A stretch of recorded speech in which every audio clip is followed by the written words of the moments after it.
से सवाल किया कि ऐ गुलाम, ये नौजवान जो मैं अपने सामने देख रहा हूँ, ये नौजवान कौन है? गुलाम ने जवाब दिया, ऐ खलीफा, ऐ सुलेमान बिन अब्दुल मलिक बिन मरवान, ऐ बादशाह, ये कोई और नहीं, हजरत उमर बिन खत्ताब का पोता हजरत अब्दुल्ला का बेटा सालिम है, उसको मेरे पास बुलाओ। उन्हें बुलाया गया।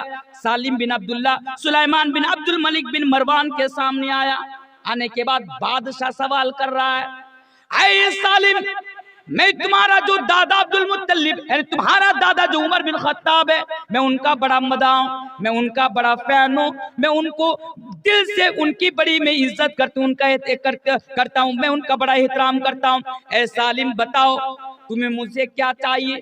यानी बादशाह ने ये ऑप्शन दे रहा है, ऐ सालिम बिन अब्दुल्ला, तुम बताओ कि मैं तुम्हारी क्या मदद कर सकता हूँ। मेरा दिल चाहता है कि मैं तुम्हारी मदद करूँ, मैं तुम्हारी सहायता करूँ, मैं तुम्हारी हेल्प करूँ। मेरे भाइयों, अगर आज हमारे देश के नरेंद्र मोदी जी अगर हमें और आपको ये ऑप्शन दे दे कि बताओ क्या चाहते हो मुझसे, बताना क्या बोलेंगे? साहब 15 लाख तो दे दीजिए। मांगेंगे कि नहीं मांगेंगे? पहले 15 लाख। लेकिन देखिए बादशाह उनसे सवाल कर रहे हैं, खलीफा है, सवाल कर रहा है सालिम बिन अब्दुल्ला से, ऐ सालिम बिन अब्दुल्ला, मेरा दिल चाहता है कि मैं आपकी सहायता करूं, मैं आपकी मदद करूं, इसमें मुझे खुशी होगी। सालिम बिन अब्दुल्ला ने जवाब दिया, ऐ खलीफा, ऐ सुलेमान बिन अब्दुल मलिक बिन मरवान, आप ये बोल रहे हैं कि आप मेरी मदद करना चाहते हैं, मैं आपसे कुछ मांगू, लेकिन अल्लाह देख रहा है, अल्लाह के घर में खड़ा होकर किसी इंसान से मांगने में मुझे शर्म आती है। सुलेमान बिन अब्दुल मलिक बिन मरवान बोला कि बेटा ये तू नहीं, तेरा खून बोल रहा है।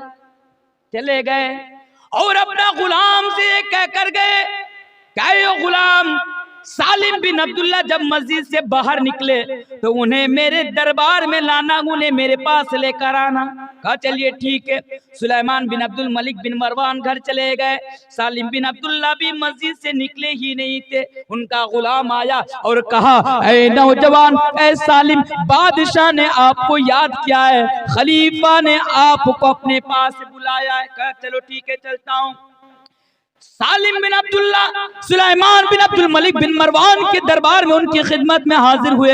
हाजिर होने के बाद बादशाह कहता है, ऐ सालिम, मेरा दिल चाहता है कि मैं आपकी मदद करूं, मेरा दिल चाहता है कि मैं आपकी यानी सहायता करूं। मैंने उस टाइम आपसे कहा तो आपने ये कहकर इनकार कर दिया कि अल्लाह के घर में खड़ा होकर इंसान से मांगने में मुझे शर्म आती है। ऐ सालिम, अभी तो तुम मस्जिद में नहीं हो, अभी तो तुम अल्लाह के घर में नहीं हो, अब बताओ मैं तुम्हारी क्या मदद कर सकता हूँ, अब बताओ तुम मुझसे क्या लेना चाहते हो। सालिम बिन अब्दुल्ला ने कहा, ऐ बादशाह, ऐ खलीफातुल मुस्लिमीन, ऐ सुलेमान बिन अब्दुल मलिक बिन मरवान, क्या आप सच में मेरी मदद करना चाहते हैं? उसने कहा हाँ, मैं आपकी मदद करना चाहता हूँ। सालिम बिन अब्दुल्ला ने कहा कि बताइए, आप मेरी दुनियावी मदद करना चाहते हैं या आखिरत में मदद करना चाहते हैं? आप मेरी दुनिया की मदद करना चाहते हैं या आखिरत की मदद करना चाहते हैं? सुलेमान बिन अब्दुल मलिक बिन मरवान ने कहा, ऐ सालिम, मेरी दस्तरस में तो बस दुनिया की मालूमत है, मेरे हाथ में तो बस दुनिया की दौलत है, दुनिया की प्रॉपर्टी है, मैं आपकी दुनिया में मदद कर सकता हूँ, मैं आखिरत में आपकी मदद नहीं कर सकता।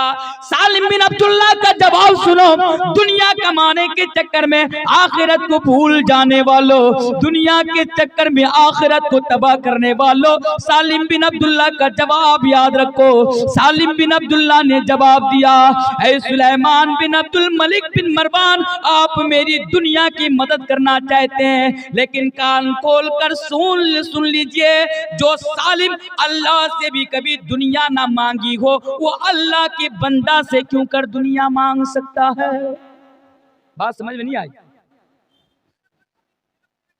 अच्छा, ये कौन लिखा?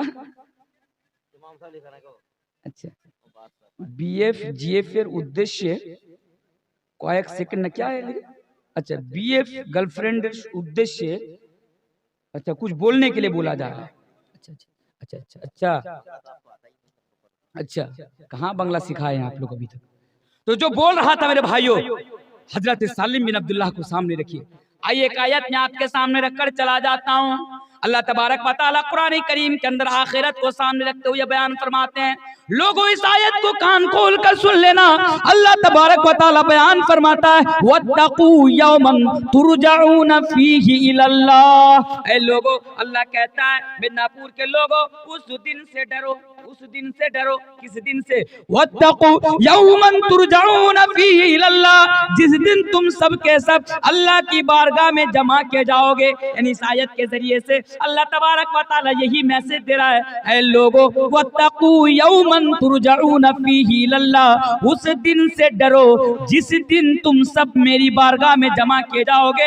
यानी आखिरत से डरो। यानी डरने का मतलब यह है कि आखिरत की तैयारी करो। अब आप मुझसे सवाल कर सकते हैं मौलाना तनवीर साहब, हम आखिरत से क्यों डरे?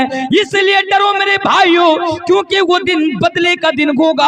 अल्लाह तबारक व तआला कुरान करीम के अंदर बयान फरमाता है वउदियल किताबु फतरल मुजरिमीन मुशफिकीन मिम्मा फीही व यक़ूलूना या वैलतना मा लिहाज़ल किताब ला युगादिरु सगीरतन वला कबीरतन इल्ला सा।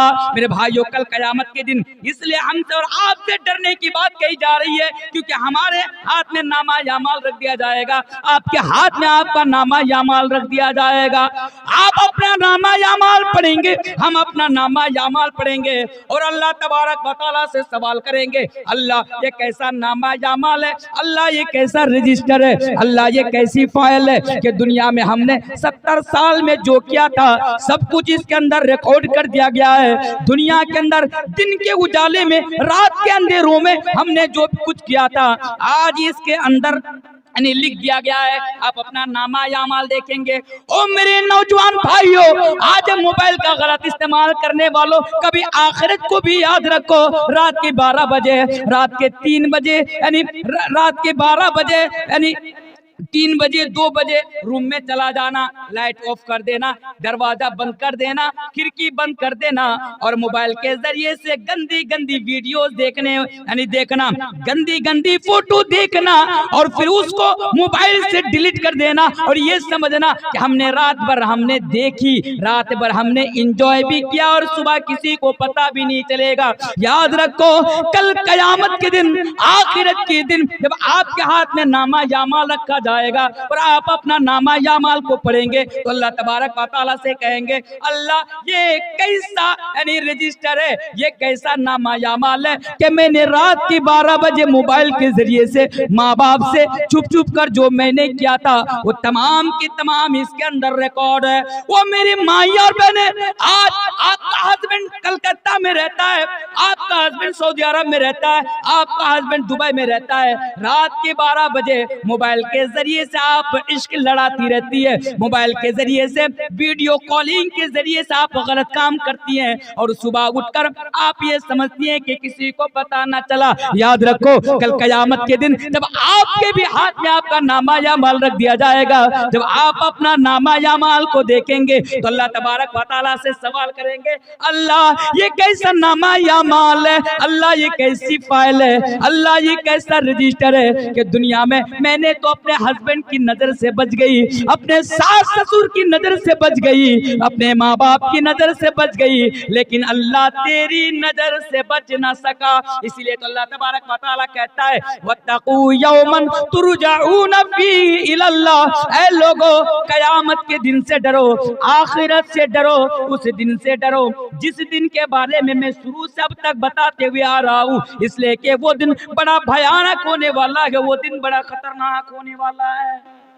यहाँ पर और एक बात कहकर चला जाता है, आपको मालूम है जन्नत में कौन जाएगा, जहन्नम के अंदर कौन जाएगा, किसी के पास इसका इल्म नहीं है। इल्म है? कोई जानता है? अच्छा, आप लोग टिकट खरीद कर जन्नत जाने वालों में से हैं क्या? जन्नत की टिकट? अच्छा अच्छा अच्छा। तो जन्नत में कौन जाएगा, जहन्नम के अंदर कौन जाएगा, किसी को इसके बारे में इल्म नहीं है। लेकिन एक बात मैं आपके सामने बताऊं, बड़ी जिम्मेदारी के साथ बता के जा रहा हूं, अगर कल खुदा ना खास्ता हमें और आपको आखिरत में अगर जहन्नम के अंदर जाना पड़े तो जितने भी वजह होंगी उन वजह में से एक वजह मेरे भाइयों ये मोबाइल फोन जरूर होंगे। इस मोबाइल फोन की वजह से हमें और आपको जहन्नम के अंदर जरूर जाना पड़ेगा, क्योंकि आज हमने और आपने मोबाइल का बड़ा गलत फायदा उठाया है मेरे भाइयों, हमने और आपने। इसलिए आखिरत का डर आप अपने अंदर पैदा कीजिए, उस दिन का डर जिसके बारे में अल्लाह तबारक व तआला बयान फरमाता है। मेरे भाइयों, अगर आखिरत का डर आपके अंदर पैदा हो गया तभी आप मोबाइल से बच सकते हैं, वरना आप मोबाइल से नहीं बच सकते।